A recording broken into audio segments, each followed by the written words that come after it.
Hanadır Sabirov. Hakyky dost bamy? Ey dostum eken. Ýok, hakyky dostum bamy? Ey, bilip bolan noktan. Onda sen nädeli?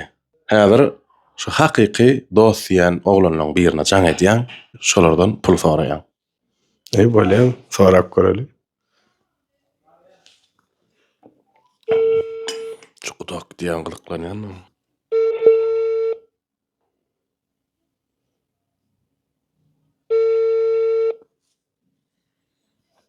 Alo. Dost, selamu aleyküm.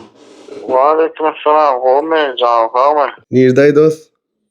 Öyle. Gel. Gele bilmersin mi Smith dünýasyna? Simit näzine? Awa. Halyk mı oturupma?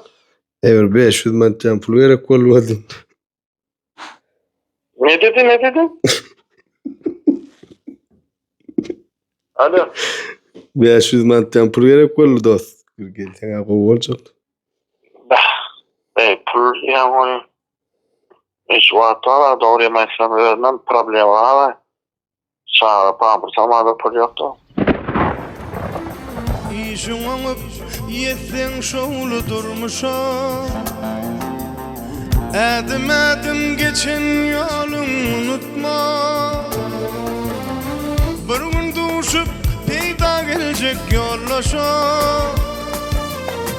Öňtürkeşen dost ýarlaryň unutma Öňtürkeşen